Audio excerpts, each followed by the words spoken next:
Bonjour à toutes et à tous, bienvenue sur un épisode de ma chaîne YouTube consacré aujourd'hui à la deuxième thématique majeure de ma chaîne, notre exposition aux ondes électromagnétiques, qui est un sujet extrêmement préoccupant. Je dirais même que c'est un sujet qui est alarmant. Aujourd'hui, je ne vois suffisamment pas de gens prendre vraiment conscience de ce problème, alors qu'il est notamment aujourd'hui quand même beaucoup exposé médiatiquement. On sait aujourd'hui qu'il y a des troubles de l'attention majeurs chez beaucoup d'enfants.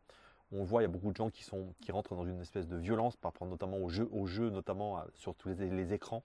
Donc c'est un sujet qui doit tous nous concerner, j'espère qu'il va vous concerner.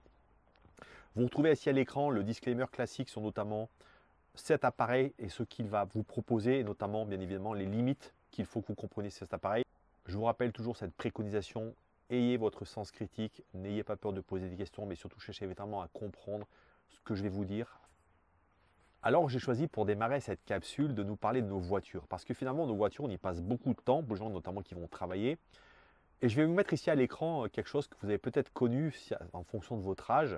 Sachez qu'il y a eu une époque où, d'ailleurs je me rappelle très bien, moi j'ai vécu une époque où on avait les premières voitures, notamment les Renault.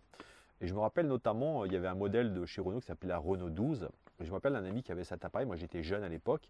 Et je me rappelle lui avoir un jour demandé pourquoi derrière ta voiture il y a une espèce de languette noire. Vous voyez, je vous mets ici à l'écran une photo. Et effectivement, lorsque j'étais jeune, je n'avais pas forcément compris à quoi servait cette étiquette.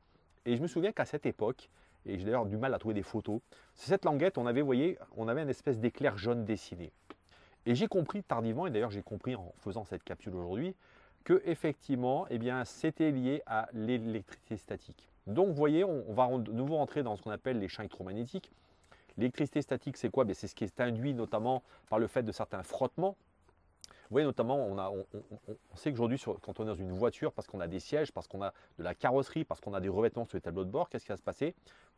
Vous savez, très souvent, si on a un pull, qu'on le frotte contre du plastique, on va générer de l'électricité statique. On a les poils qui vont se réveiller, qui vont se lever, ou alors lorsqu'on va toucher quelqu'un, vous voyez, rappelez-vous, on a une espèce de décharge.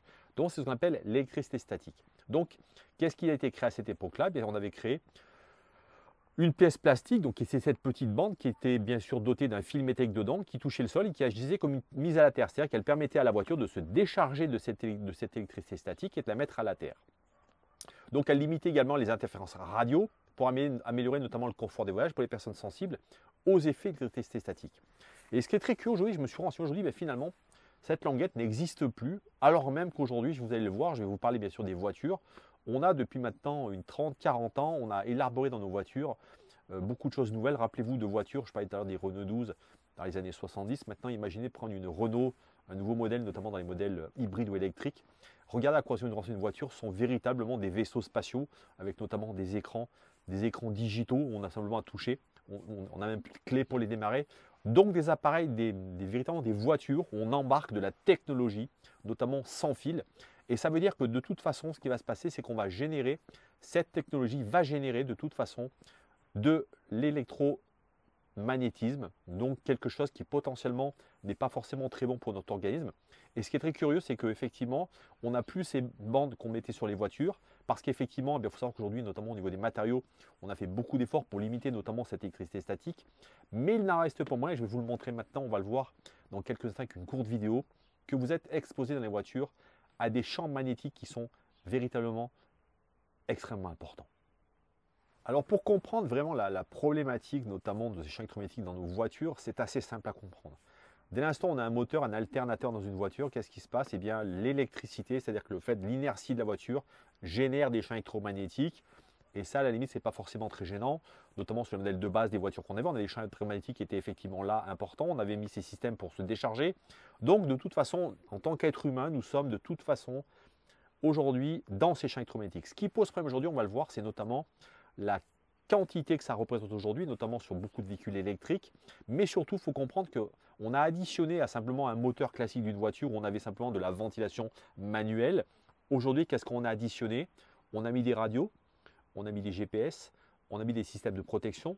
Donc on a mis tout un ensemble d'éléments connectés qui se connectent notamment via Internet, via notamment les réseaux qui existent à l'extérieur des voitures lorsque vous roulez, qui font que votre véhicule va fonctionner. Ce qui veut dire qu'on a vraiment augmenté d'une manière extrêmement importante le niveau des champs électromagnétiques. Et je vais vous montrer tout de suite ici une vidéo que j'ai réalisée avec un ami qui a une Tesla. Je me suis dit c'est cette marque, mais peu importe, sachez qu'on pourrait prendre n'importe quel véhicule électrique ou même n'importe quel véhicule thermique. Et je vous mettrai également les mesures que j'ai réalisées dans un véhicule thermique, dans le mien en l'occurrence, puisque j'ai encore un véhicule thermique, mais qui évidemment a de l'électronique, a une climatisation, a bien sûr un téléphone, a bien sûr un poste radio. Donc à ce titre, c'est vraiment une combinaison, vous voyez, de champs électromagnétiques. Et je vais vous montrer via ces deux vidéos. On va voir les mesures qui s'affichent à l'écran. Je vous reparle ensuite tout de suite des mesures, effectivement, ce qu'il faut comprendre notamment au travers de ces mesures. En préambule, sur cette vidéo, un appareil qui mesure, vous le voyez, en micro-watts par centimètre carré. Donc le rayonnement de ces voitures, et vous le voyez, on a ici des couleurs de vert à rouge qui indiquent que dans le rouge, effectivement, mais vous le voyez, on est largement au-dessus des seuils.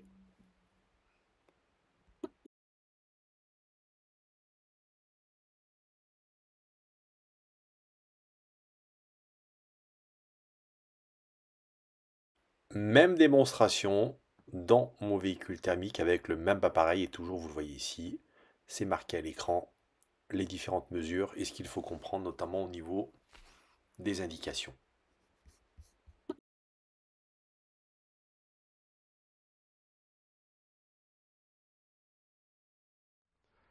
Alors rappel important sur notamment peut-être déjà, vous l'avez vu dans cette vidéo, je l'ai marqué à l'écran, on a notamment la FCC qui est un organisme américain qui nous parle aujourd'hui des recommandations, des préconisations qu'on devrait avoir notamment en termes d'exposition, notamment nous les humains, aux champs électromagnétiques. Et vous l'avez vu, de 0 à 200, donc c'est vraiment la norme, c'est là où on est dans le vert, c'est-à-dire que c'est de 0 à 200 microwatts par centimètre carré. C'est là où votre corps finalement est en capacité d'intégrer ces champs électromagnétiques de la même manière que dans la nature, on peut effectivement à certains moments, dans des régions où on a de l'uranium dans le sol, on a notamment des gaz, notre corps est ainsi fait qu'il peut supporter cette charge électromagnétique. Maintenant, ce qui pose problème, vous venez de voir dans les deux vidéos, vous l'avez vu, ce sont notamment les mesures qu'on a fait aujourd'hui dans ces véhicules. Vous l'avez vu dans la Tesla ou même dans mon véhicule thermique, on est monté jusqu'à pratiquement 2000 microwatts par centimètre carré, c'est-à-dire que c'est 10 fois plus. Donc, où là, normalement, on a une tolérance à 200, on est à 2000. Et vous l'avez vu dans mon véhicule personnel, c'est la même chose au niveau des mesures, vous avez vu, je les ai commentées à l'écran. Donc, on voit que tout de suite, qu'est-ce qui se passe? Sans que nous en ayons pris conscience, eh bien, nos voitures sont devenues véritablement des objets dangereux pour notre santé. Et là, je m'adresse aussi également à tous les gens qui font des ambulanciers, les gens qui font du taxi, les gens simplement qui font de la route. Je pense aux professionnels de la route, aux gens qui font des camions, ou de la même manière, tous ces véhicules ont de la technologie embarquée de plus en plus importante. Eh bien, je vous laisse simplement imaginer les niveaux d'exposition, mais surtout le temps que passent les professionnels de la route. Sachez que lorsqu'aujourd'hui on est simplement un taxi ou simplement un chauffeur routier ou un ambulancier, eh bien très souvent ce sont 8 à 10 heures par jour que ces gens font dans leur métier. Donc ça veut dire qu'aujourd'hui ce sont des gens qui sont exposés quotidiennement, 5 jours sur 7, à ces champs électromagnétiques. Donc j'espère que vous prenez vraiment conscience qu'aujourd'hui, ces champs électromagnétiques, il faut véritablement les prendre comme quelque chose de très très sérieux.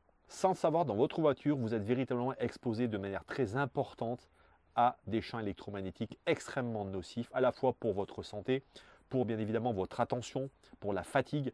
Et je pense là encore aux gens qui font de la route, aux professionnels de la route. Je pense qu'aujourd'hui, quelqu'un qui fait 6, 7 heures, 8 heures de route est fatigué. Et sachez que malheureusement, ces appareils connectés, tout cet environnement ultra connecté, bien évidemment, qu'est-ce qu'il va faire? Il va contribuer à augmenter cette fatigue et notamment augmenter le processus de récupération qui va être beaucoup plus long. Alors la bonne nouvelle, c'est qu'il existe une solution. Cette solution, je vous l'ai mis ici à l'écran, c'est un harmoniseur d'ondes. Alors à quoi ça sert? Et là spécifiquement, pourquoi je m'adresse aujourd'hui aux gens qui ont des voitures, c'est parce que cet appareil, il a un très gros avantage, c'est qu'il se met dans une voiture. Donc sachez que cet appareil, qu'est-ce qu'il va faire? Il va harmoniser les ondes dans votre véhicule. Je vous laisse regarder à l'écran ici. Qu'est-ce qui se passe dès l'instant où je harmonise un environnement dans ma voiture ou dans une voiture électrique, dans une voiture thermique? Qu'est-ce qui va se passer? Eh bien, on va le voir, ce champ va être coupé net. Donc, vous allez véritablement être protégé, notamment de ces champs électromagnétiques, parce que je vous le rappelle, cet appareil, qu'est-ce qu'il fait? Il ne coupe pas évidemment toute la communication que vous pouvez avoir dans une voiture, soit votre téléphone, votre GPS évidemment, ou tous les instruments de bord. Qu'est-ce qu'il va faire? Il va simplement harmoniser les ondes électromagnétiques nocives, principalement qui sont comprises entre 3 MHz et 1000 MHz. C'est là que la quasi-totalité de nos appareils, je dirais, envoie cette énergie négative qui, je vous le rappelle, est simplement l'addition de vos composants dans vos appareils plus le signal de la fréquence, le signal de télécommunication qui fait que lorsqu'on les additionne, on obtient ce bruit électromagnétique qui véritablement est ce poison qui empoisonne à la fois notre santé, nos organes, notre attention, notre sommeil. Donc, c'est effectivement un appareil qui va harmoniser ces ondes et ce qui va être très intéressant, c'est qu'il ne va pas les éliminer encore une fois, mais surtout, il va modifier la structure des ondes pour qu'elles soient moins nocives et surtout, il va le faire dans un rayon de 4 mètres à 8 mètres, 4 mètres de rayon, 8 mètres au total, ce qui veut dire que dans une voiture, vous allez pouvoir vous protéger, vous et vos passagers, ou vous, vos enfants, si vous êtes une famille, mais je pense encore une fois aux gens qui sont des ambulanciers, des gens qui sont des routiers. Je vous invite véritablement aujourd'hui à me contacter pour vraiment que je vous explique pourquoi aujourd'hui vous devez absolument chercher à acquérir cette solution compte tenu de toute la problématique que posent aujourd'hui notamment ces champs électromagnétiques sur notre santé. Alors en conclusion, j'ai envie de vous dire, vous qui aujourd'hui êtes des professionnels de la route, que ce soit encore une fois, vous soyez routier, ambulancier, simplement chauffeur-livreur ou même quelqu'un qui est un commercial qui roulait beaucoup la journée, je dis souvent effectivement, ce qui est intéressant ici, c'est de pouvoir justement diminuer cette charge électromagnétique parce qu'encore une fois, vous le savez, quand vous n'êtes pas dans votre voiture, vous êtes chez vous et sachez que déjà chez vous, j'ai fait une capsule récemment sur ce sujet, vous êtes déjà exposé de manière extrêmement importante au travers de tous les objets connectés de votre quotidien, votre box, votre internet, votre téléphone portable, votre ordinateur, tout ce qui dans une maison aujourd'hui communique via notamment votre box est potentiellement une menace pour votre santé. Donc aujourd'hui, en tant que professionnel de la route, vous devez absolument chercher à vous préserver. Pourquoi? Pour d'une part avoir moins de fatigue parce qu'un des premiers symptômes qui a été révélé notamment sur les champs électromagnétiques haute fréquence, c'est malheureusement une interaction extrêmement négative sur le sommeil. Des gens qui malheureusement ont un sommeil qui est fragmenté. Et là, les retours que j'ai depuis maintenant une année, c'est pour 9 personnes sur 10, une qualité du sommeil retrouvée. Donc sachez que vous qui êtes des professionnels de la route, vous devez vous reposer et sachez que le sommeil est extrêmement réparateur sur la santé. Donc le fait de pouvoir justement avoir quelque chose qui va vous permettre de mieux récupérer fait partie, je pense, de vos priorités. Je vous mets ici le lien de ma chaîne YouTube visuellement. Vous pouvez prendre un rendez-vous via un lien Calendly qui vous amènera sur mon agenda pour pouvoir à votre guise me contacter pour que je puisse aujourd'hui vous permettre d'acquérir cette solution et surtout de comprendre pourquoi vous devez le faire, mais peut-être pourquoi vous devez le faire également pour votre famille et les gens que vous appréciez. Je vous dis à très bientôt. Prenez soin de vous.